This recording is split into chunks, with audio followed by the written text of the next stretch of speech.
અને ખાસ કરીને વાલી દીકરીઓ,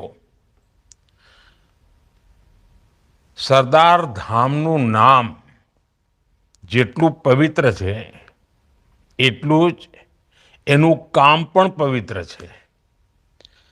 આજે દીકરીઓની સેવા માટે, એમની શિક્ષા માટે એક હોસ્ટેલનું લોકાર્પણ થઈ રહ્યું છે।